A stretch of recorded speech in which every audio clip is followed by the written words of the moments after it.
Topic हमारे पास है air passage वे, या इसको हम कहते हैं रिस्पायरेशन इन ह्यूमंस। तो रिस्पायरेशन इन ह्यूमंस की अगर आप बात करें तो डायग्राम मैंने बनाई है आपके सामने। तो ह्यूमन को जो इंसान जो होता है, बिल्कुल अगर आप स्ट्रेट ऐसे खड़े, ठीक है ना, ऐसे स्ट्रेट इसको आप देखें तो ये ह्यूमंस बिल्कुल ऐसे स्ट्रेट इस डायरेक्शन में क्या किया हुआ इसने, ये मूव किया हुआ ये। तो बिल्कुल इसी तरह से हमने इसकी क्या बनाई है, ये डायग्राम बनाई है। तो इसमें दो पार्ट्स हमने देखने हैं, एक हमारे पास है एयर पैसेज वे और दूसरा हमने इसके अंदर देखना है गैसेस एक्सचेंज, वो हम बाद में देखेंगे। अब एयर पैसेज वे की अगर आप बात करें तो सबसे पहले जो एयर होती है एंटर होती है नॉस्ट्रल्स, यहाँ पे मौजूद होती हैं, ये यहाँ पे मौजूद होती हैं नॉस्ट्रल्स।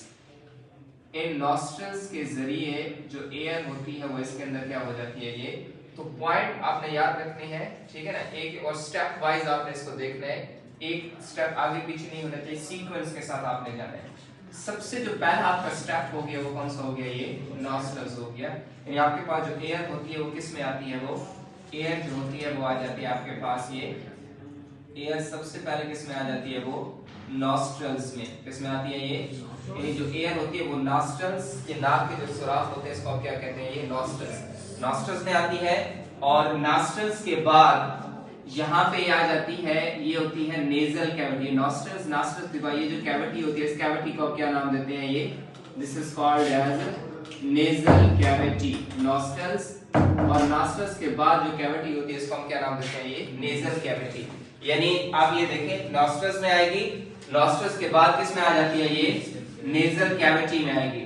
तो जब नेजल कैविटी में आती है तो आप ये देखें नेजल कैविटी के अंदर, नेजल कैविटी के अंदर दो चीजें मौजूद होती हैं। नंबर वन, तो दूसरा आपका जो पॉइंट हो गया वो कौन सा हो गया, नेजल कैविटी।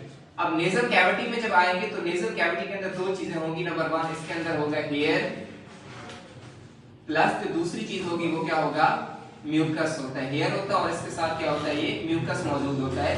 अब इस हेयर और म्यूकस का काम क्या होता है, हेयर और म्यूकस का काम ये होता है कि नंबर वन, इसका काम ये है कि ये जो यहां से एयर आ रही है उसको क्या करेंगे, फिल्टर करेंगे।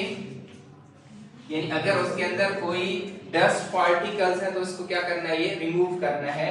आगे जो एयर लंग्स तक जाएगी वो क्या जाएगी, नीट एंड क्लीन जाती है, फिल्टर करते हैं। नंबर टू, दूसरा इसका काम ये होता है कि किल द जर्म्स।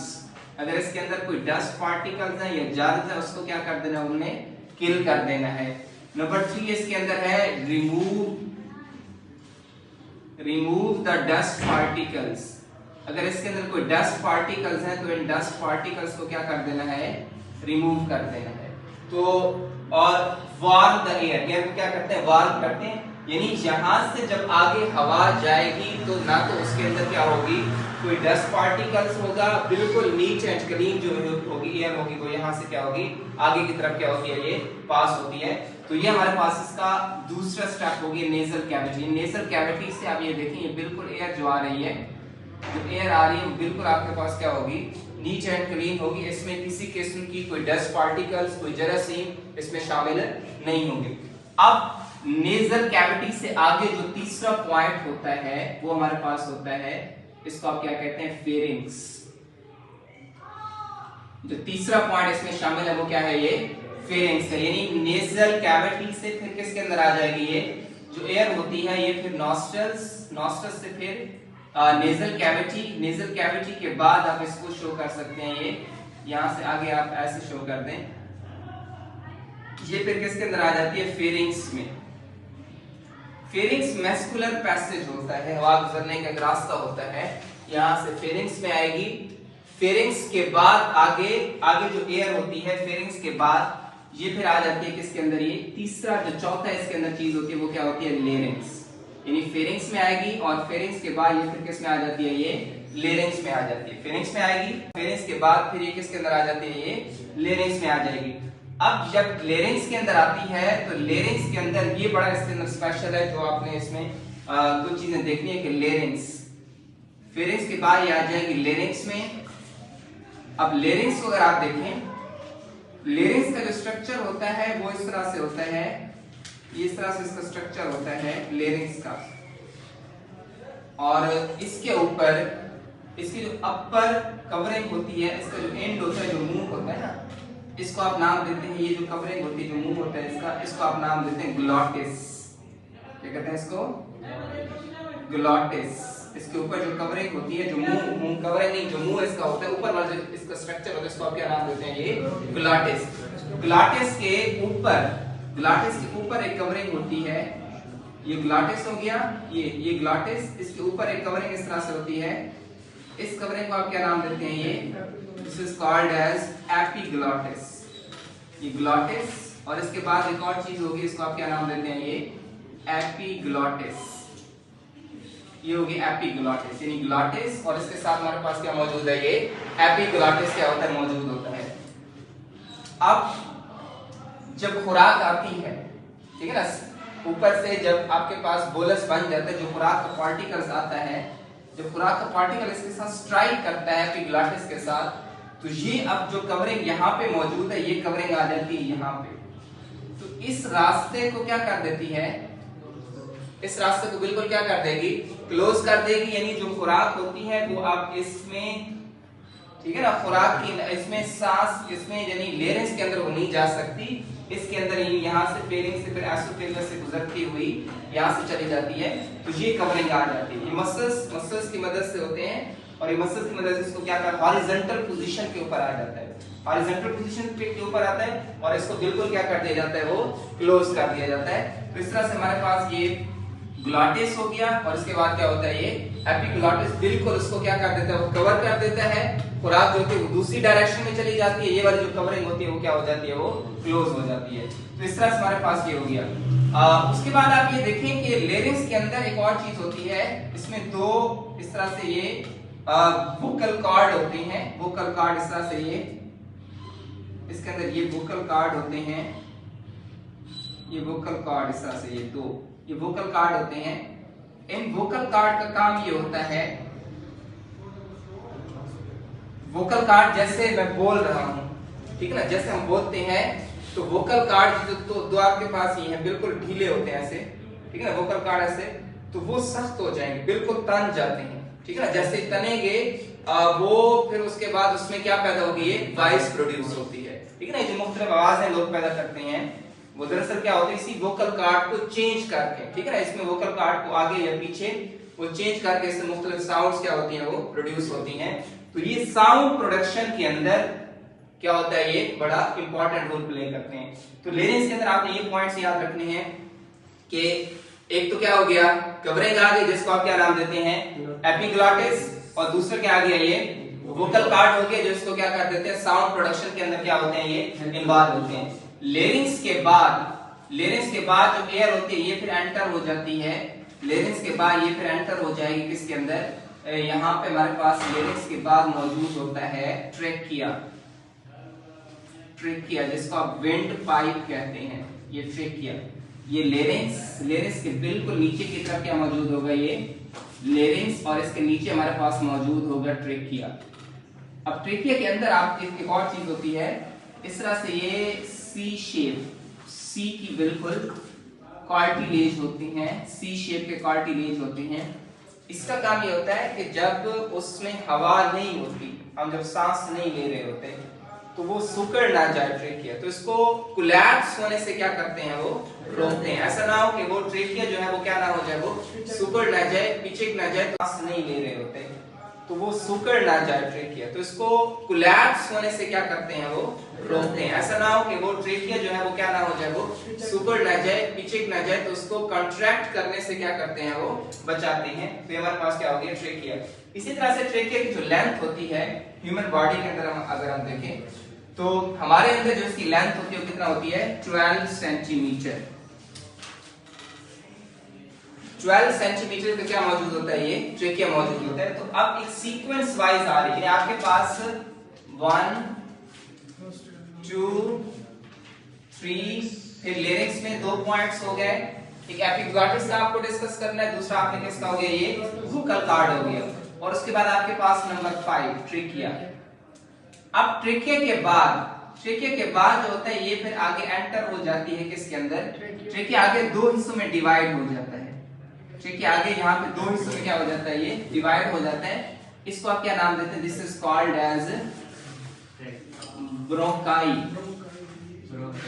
वहां पे ट्रिक्यूल्स कहते थे जो हमने कॉकरोच के अंदर कहा था, लेकिन यहाँ इसको आप क्या नाम देते हैं? This is called as bronchioles, bronchi. Bronchi क्या कहते हैं इसको? ब्रोंकाई कहते हैं। बाहर जब होती है तो इसका नाम क्या होता है? ये ब्रोंकाई। जो आप एयर है देखें, ट्रेकिया, ट्रेकिया के बाद फिर किस में आ गई? ये ब्रोंकाई के अंदर आ गई। एयर जो होती है ट्रेकिया, और ट्रेकिया के बाद फिर किस में आ जाती है? ये ब्रोंकाई के अंदर आ जाती है। तो ये ब्रोंकाई के अंदर आ गई। अब ब्रोंकाई आगे लंग्स में एंटर हो जाती है। जब ब्रोंकाई एंटर हो जाएगी किसके अंदर? ये लंग्स के अंदर एंटर हो जाएगी, तो इसको हम नाम देते हैं ये, this is called as bronchioles. Bronchioles ये लंग्स में एंटर हो जाती है, और इसको हम क्या नाम देते हैं? ब्रोंक्यूल्स। आप एक ब्रोंक्यूल्स को डेफिनेशन कर सकते हैं कि when bronchi enter into the lungs, when bronchi enter into the lungs called as bronchioles। एक नंबर 2 आप कर सकते हैं when diameter of bronchi become less than 1 mm। जब उसका diameter 1 mm से क्या हो जाता है? कम हो जाता है, तो इसको हम फिर क्या नाम देते हैं? ये ब्रोंक्यूल्स कहते हैं। आगे ये फिर ब्रोंक्यूल्स यहाँ पे सारी एयर सैक्स होती हैं, अल्वियोलर डक्ट्स होती हैं, उसके अंदर क्या हो जाती है? वो एंटर हो जाती है। यहाँ से ब्रोंक्यूल्स के बाद जो एयर होगी आ जाती है अल्वियोलर डक्ट्स में, अल्वियोलर डक्ट्स, और अल्वियोलर डक्ट्स के बाद जो होती है फिर किस में चली जाती है? अल्वियोलर सैक्स में, अल्वियोलर डक्ट्स, और उसके बाद किसके अंदर आ जाती है? अल्वियोलर सैक्स के अंदर जो एयर होती है वो यहाँ पे अल्वियोलर डक्ट्स में आती है। अल्वियोलर डक्ट्स के बाद फिर किस में आ जाती है? अल्वियोलर सैक्स में आ जाती है। तो इसका एक पार्ट आपके पास क्या हो जाता है? वो कंप्लीट। अच्छा, ये लंग्स, ठीक है ना? ये आपके पास कौन सा हो गया? ये हो गया हमारे पास ये राइट लंग, और ये हमारे पास हो गया लेफ्ट लंग। जो राइट होता है वो थोड़ा सा बड़ा होता है, और जो राइट होता है इसके आपको 3 लोब्स मिलते हैं। सपोज आपके पास एक लोब हो गया, 3 लोब मिल जाते हैं। ये दूसरा लोब हो गया 1 2, और ये हमारे पास क्या हो गया? ये तीसरा लोब हो गया। लेकिन ये जो लेफ्ट लंग होता है इसके क्या होते हैं? ये 2 लोब आपको मिलते हैं, यानी एक ऊपर वाला हो गया और ये आपके पास क्या हो गया? ये दूसरा। इसी तरह से इसको एक मेम्ब्रेन कवर करती है, इसको आप क्या नाम देते हैं? This is called as pleural membrane.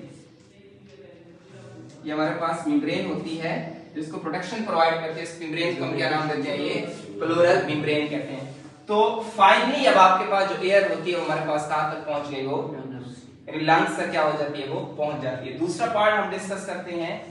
दूसरा पार्ट डिस्कस करने से पहले इसकी समरी आप सुन लो कि एयर जो होती है किसके अंदर आती है? नॉस्ट्रल्स, नॉस्ट्रल्स के बाद फिर नेजल कैविटी, नेजल कैविटी में एयर एंड म्यूकस होते हैं जो कि फिल्टर करते हैं, क्लीन, नीट एंड क्लीन करते हैं, टेंपरेचर को मेंटेन करते हैं। फिर किस में आ जाएगी? फेरिंग्स में, फेरिंग्स से लेरिंग्स। लेरिंग्स में 2 काम होते हैं, वोकल कॉर्ड, वॉइस प्रोडक्शन, और दूसरा क्या होता है इसके अंदर? ये एपिग्लॉटिस कवरिंग आ जाती है, खुराक को क्या कर देते हैं? वो इसके अंदर नहीं आने देते। फिर ये ब्रोंकाई, ब्रोंकाई के बाद क्या बन जाएगा? ये ब्रोंक्यूल्स में आ जाएगा, और इस तरह से ये फाइनली जो एयर होती है वो किसके अंदर आ जाती है? वो लंग्स में आ जाती है।